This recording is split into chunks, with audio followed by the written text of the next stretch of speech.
ಅತಿವೃಷ್ಟಿಯಿಂದ ಮಳೆ ಹೆಚ್ಚಾಗಿ ಬಹಳಷ್ಟು ಹಳ್ಳಿಗಳಲ್ಲಿ ನೀರು ತುಂಬಿ ಮನೆ ತುಂಬ ಮಾಚನಾಳ್ ತಾಂಡ ಮತ್ತು ಕಾಡ್ನಾಳದಲ್ಲಿ ಸಾಕಷ್ಟು ನೀರು ತುಂಬೋದನ್ನ ನೋಡಿಕೊಂಡು ಹೊಲಗಳಲ್ಲಿ ಕೂಡ ಇಷ್ಟೊಂದು ನೀರು ಎಲ್ಲ ಬೆಳೆದಂತ ಬೆಳೆ ನೀರಲ್ಲೇ ನಿಂತು ಬಿಟ್ಟಿದೆ, ಏನು ಆಗೋದಿಲ್ಲ, ಕೊಳತು ಹೋಗ್ತದೆ.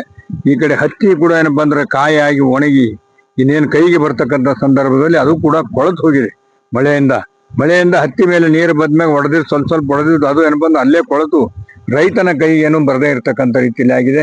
ನಾನು ರೈತ ಕಷ್ಟದಲ್ಲಿದ್ದೇನೆ. ಸರ್ಕಾರದ ಗಮನಕ್ಕೆ, ಮುಖ್ಯಮಂತ್ರಿಗಳ ಗಮನಕ್ಕೆ ಈಗಾಗಲೇ ತಂದಿದ್ದೀವಿ. ಇನ್ನು ಮುಂದೆ ಕೂಡ ತಂದು ಇವ್ರಿಗೆಲ್ಲರಿಗೂ ಕೂಡ ಪರಿಹಾರ ಆಗ್ತಕ್ಕಂಥ ರೀತಿಯಲ್ಲಿ ಎಲ್ಲರೂ ಕೂಡಿ ವ್ಯವಸ್ಥೆಯನ್ನ ಮಾಡ್ತಕ್ಕಂಥದ್ದು ಆಗ್ಬೇಕಾಗಿದೆ. ಆ ನಿಟ್ಟಿನಲ್ಲಿ ನಾವು ಪ್ರಯತ್ನ ಮಾಡ್ತೀವಿ. ಈಗ ಪರಿಹಾರಕ್ಕಿಂತಲೂ ಹೋದ್ ಸಲ 650 ಕೋಟಿ ರೂಪಾಯಿ ಇನ್ಶೂರೆನ್ಸ್ ಸ್ಯಾಂಕ್ಷನ್ ಆಗಿತ್ತು. ಅದರಲ್ಲಿ 320 ಕೋಟಿ ರೂಪಾಯಿ ಅವ್ರ ಅಕೌಂಟಿಗೆ ಹೋಗಿತ್ತು.